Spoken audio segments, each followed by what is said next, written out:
Hello, YouTube family. Welcome to Veteran Hands. Today, I have a special episode for you. I'm doing an interview with, Alfonso with Send Me DFW.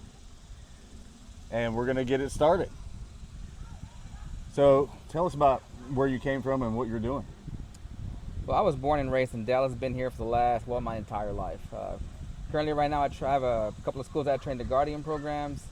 But recently, I have an anti-gun violence project that I've been working on in East Dallas, and it's been going pretty good so far. We have family survival camps, active shooter training. We do medical courses, and recently we added a counter sex trafficking class for younger people.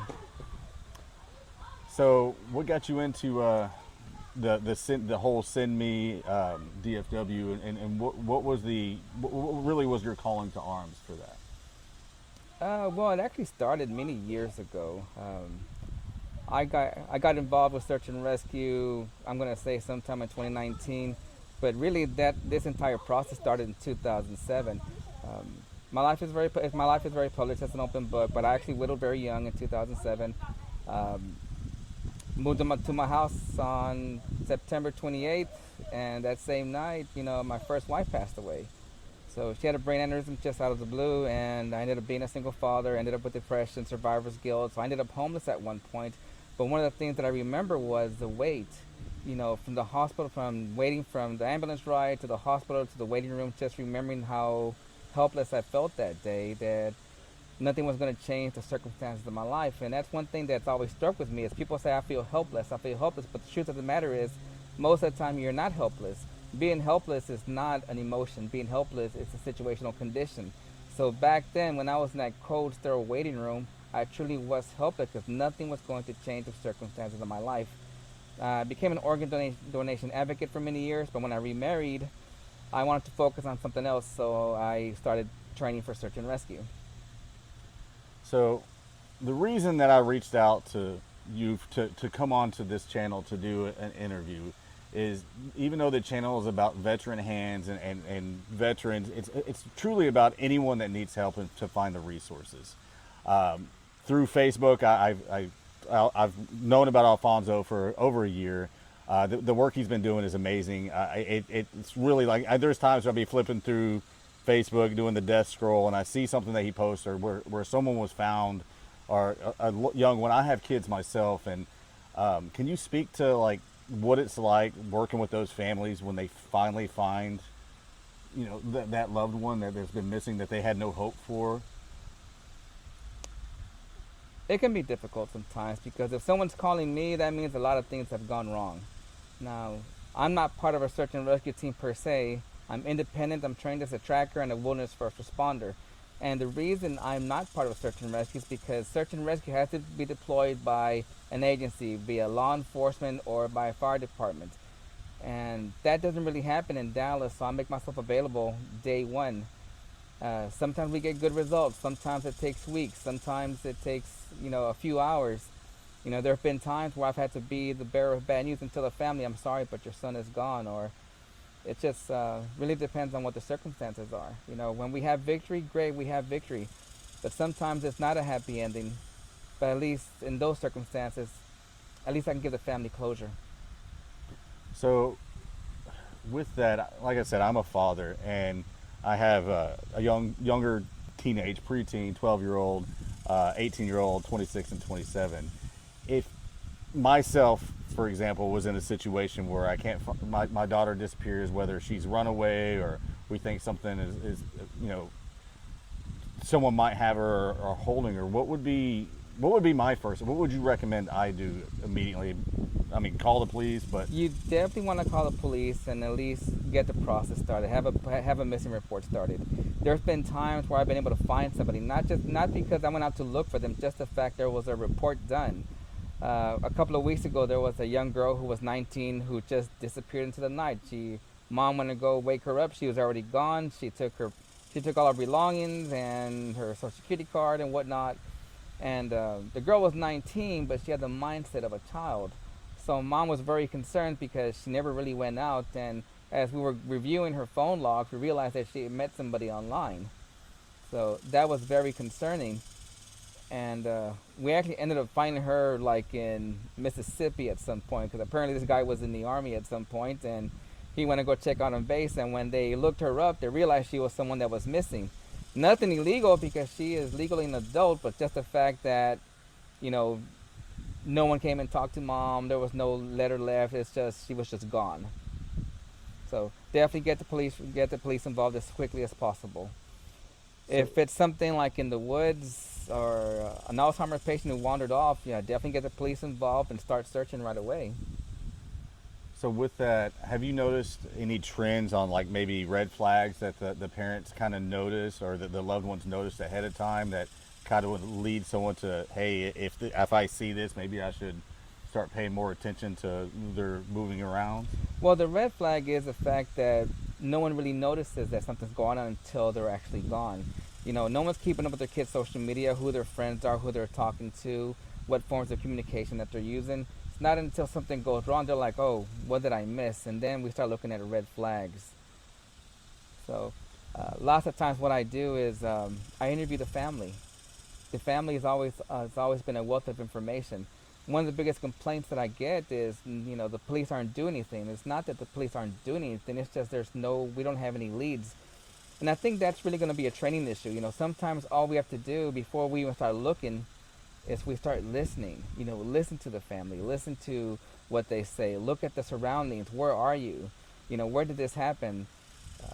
I'll give you a case that actually made the news a couple of months ago. We had a young child. She was 14. You know, she went to school, and then we come to find out she never made it home. And she did go to school. She snuck out to school through a door, and she wasn't seen from again. And people kept tagging me because she was 14. She's very, you know, to me it was very concerning because she was 14. This was in the North Dallas area, Harry Hines, Royal Lane area. And to me, that's a red flag because that's a high prostitution, high crime area. I later find out that she took off with a couple of 19-year-olds, which was another red flag. She's now traveling with people that are older than her. So I interviewed the family, posted on social media, got Telemundo involved. And then once that aired, everybody started interviewing the family. And while this is going on in the background, I'm putting dots on the map because people are calling in tips. They're telling me, hey, I think I saw her here. I think I saw her there. And what I do, I'm trained as a tracker. And visual man trackers, we look at sign, we look at spoor. But in an urban environment, we really can't do that. So I'm interviewing people. I'm looking at video footage. I'm interviewing people. I'm looking at taking all these information, putting dots on the map. So I realized she's going to be in this area. And I told the parents, I believe she's going to be in this area. We should start checking the hotels off the 35 corridor, off of Harry Hines. And then Monday, the interview, it went pretty much all DFW interviewed on Channel 8, Channel 23, Channel 11. Everybody interviewed it, and it went out. The next day, someone called in a tip direct to the family. Someone that they knew called the dad direct. Dad and uncle went and got her. They went and rescued her themselves. Awesome. I mean, that's as a father, that's the whole story. The whole situation is scary because we all hear the stories. Oh, it is scary. It is scary, and you know, fortunately, this girl was, you know, she was a confirmed trafficking victim. Oh no. You know, and you know, young people, they don't realize how dangerous that life has become because the world that me and you grew up in, it no longer exists. It used to be that we could go outside and play till dark. It used to be we could drink from a garden hose. It used to be we could go to our friend's house and not worry about anything. But nowadays, that's not the case. You know, in this situation, she met some people and was handed off to somebody else, and at some point, she unfortunately was being trafficked. And this is happening a lot in Dallas. Every day, 400 young girls are trafficked in DFW alone. 400? 400 a day. Wow. I've only been able to find 3 in the last 3 months. That's overwhelming numbers. I'm a father. I have a 17-year-old and a 7-year-old, so it's you know, it's heartbreaking. Yeah. I mean, I can only imagine what I would do in that situation. And I know that you talked about training, and I know some of what your training is. You want to elaborate a little bit on the training that you offer for families and what you help them train with, not only just for like the human trafficking, but like survival and the first aid. So I'm a firm believer that if you truly want to fix your community and fix this country, then it starts at home. We can say, oh, it's the president or the government or whatnot. No, if we truly want to fix the community, it starts at home. So I began what's called the Family Adventure Camp. It's a 3 to 4 hour survival class. We go over basic survival skills, but we incorporate life lessons into the class. So think of it as the show Alone meets Mr. Rogers' Neighborhood. Okay. Okay, it's a fun class, but it's a family class. It's not a kids camp. Mom and dad have to participate because we're going to be building structures together. We're going to be doing land navigating. We're going to be building fires, and the entire class is designed to bring families together. I've had lots of families come back. Well, thanks to you, we want to go camping or we want to go hiking. And like I tell these parents, we got to get the kids off the phone, off the streets, and into the woods. Life is a big adventure. Get lost in it, but know how to find your way back. So we have the family camps. I do a gun safety, gun violence prevention class. It's not your typical NRA pistol class. It's more in depth. We actually talk to the parents. How do you secure your guns? How do you talk to young children about firearms? How do you talk to your teenagers about guns? What are the rules that you have in your own household? And then another big one is mental health and firearms. What can we do to prevent the loss of life? I'm as pro Second Amendment as they come, but with that Second Amendment comes responsibility. Absolutely. And I want to educate the public on what we can do to safeguard our Second Amendments by educating the public on what we can do better. So, I have been an active shooter response instructor since 2019. Back in 2019, there was a young man who just woke up one day and decided to go to El Paso to kill a bunch of Latinos. So I got involved as an instructor, became an alert instructor. I asked them if they offered the class in Spanish. They're like, no, we don't have it in Spanish. So I became the first bilingual active shooter response instructor in the state of Texas. And I probably trained more churches than anybody else at this point. And all my classes are free. I do this for love of community, love of my church. And it's been an experience. So with these classes that you're offering, this amazing service back to the community, how can the community in turn support you and help get your message out there and let this movement grow? So it's grown exponentially these last couple of years because, consistency. I'm consistently out there. I do these classes sometimes once a month, sometimes 5 times a month with different churches and organizations. Sometimes it's active shooter. This month I'm doing an active shooter class. I did a counter trafficking class. I did a stop the bleed class. So the community knows who I am because I'm out there, and they tell their friends and their family because everything that I do, it's free. I'll take donations. I will never say no to a donation.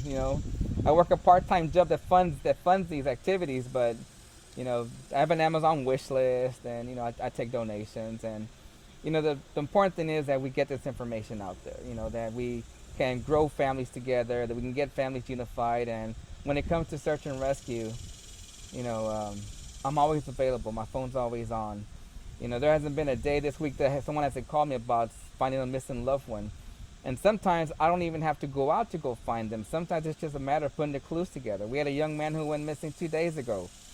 He was talking to his family 5 minutes from home, and then that was 3 o'clock in the morning. No one's seen him since. Family calls me around noon. Hey, my son went missing. He's been gone since 3 o'clock in the morning. I'm like, okay, well, did he have a friend? Did he go somewhere? Like, no, he was 5 minutes from home. They send me his Life 360 information. I'm going over finances, and they're like, well, we already called the hospital. We contacted the jails. We even contacted the morgue. I said, okay. At 6 o'clock, I want you to call them again because the day shift doesn't always talk to the night shift. So I started thinking about it. So I had his Life 360, had his last known location. So I went through the 911 phone records, and I found an accident report matching his location, matching about the same time.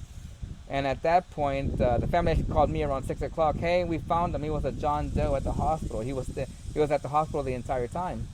So sometimes it's not about looking, but it's about asking the right questions. So I say it on my channel quite often. The purpose of the channel is to start conversations.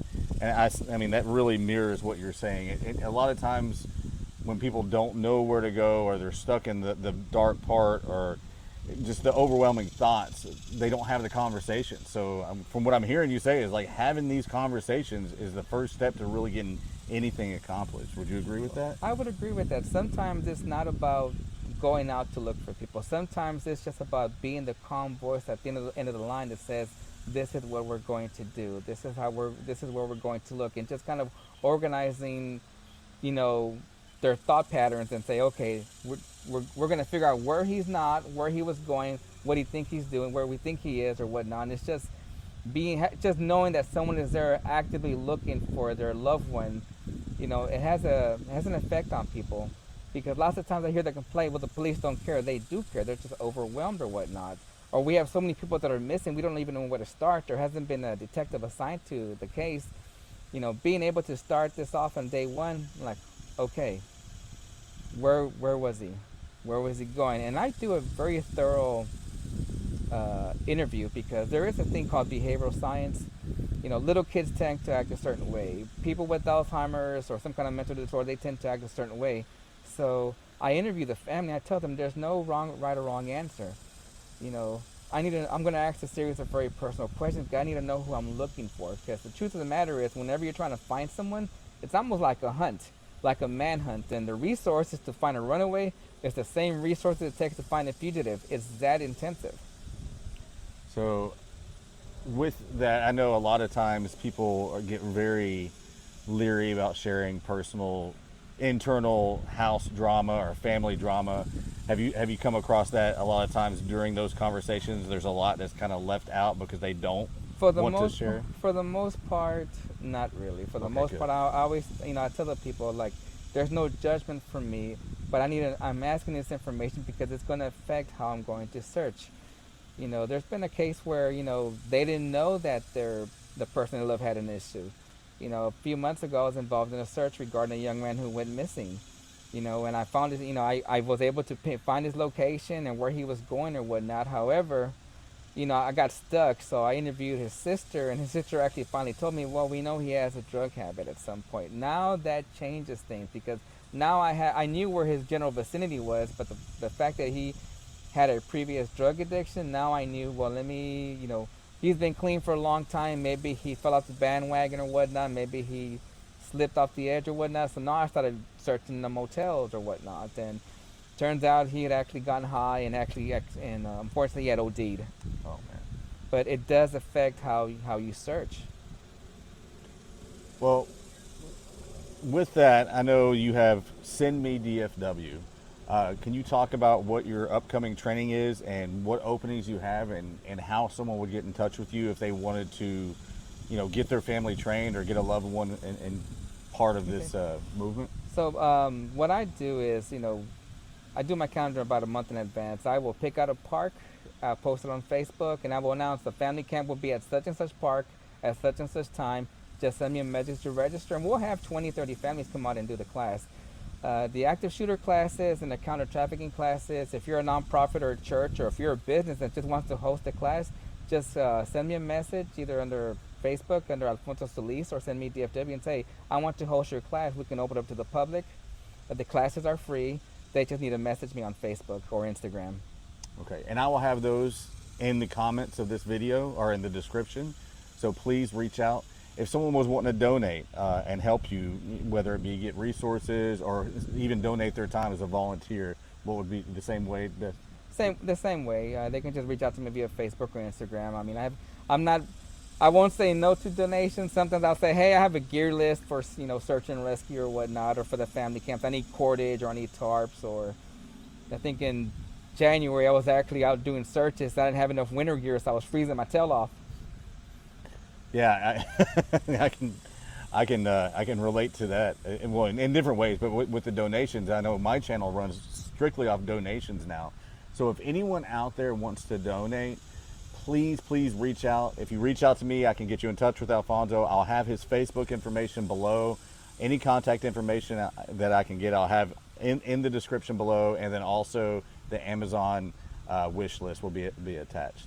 Is there anything that you would like to say as a closing statement, or anything that you feel that we've missed so far in the interview? No, I think the things that we do because everything I do is because I understand loss. Whether it's finding a missing person or teaching an active shooter class, because since I went through such a devastating loss at such an early age, I can relate to people. whether it's losing a loved one or just a waiting game of trying to figure out what's, where this person is or whatnot. I understand that. And that's why every phone call, every class that I give, it's a very personal mission for me, because there are lives at stake. And every life matters. It doesn't really, I don't, service to the community, it's, the community includes everybody. Black, white, left, right, Democrat, Republican, gay, straight. We're all part of this community. And if to serve one is to serve everybody. So I'm here for the community. It is a blessing to be in the presence of someone that is willing to say it in that way, because that's how I feel truly. We're all humans. None of us are perfect. We're all imperfect. We're all broken. There's a Bible verse that says, "As for me and my house, we shall serve the Lord." And serving the Lord, that makes you a servant. And being a servant makes you a public servant. So when you serve the community, that means everybody. Left, right, black, brown, white, gay, straight, Muslim, Christian, Absolutely. non-Christian. It means everybody. So I think we in the society, we tend to be, oh, it's not my team. Well, we're all in this together. We're all Americans. And if we truly want to make this country better, we're going to have to come together. So when someone goes missing, we all need to be out there looking. If we want to make this country better, we got to be there with our families and start at home. Because we could do so much when we come together. Absolutely. Thank you very much. I appreciate your time today, and you have a wonderful day. Yes, sir. Thank you for watching this video. Alfonso is a perfect example of how one person can make a massive impact on our community. If you would like to join me in supporting Alfonso and his organization, Send Me DFW, please reach out to him directly on Facebook. His information is in the description below. Thank you and have a blessed day.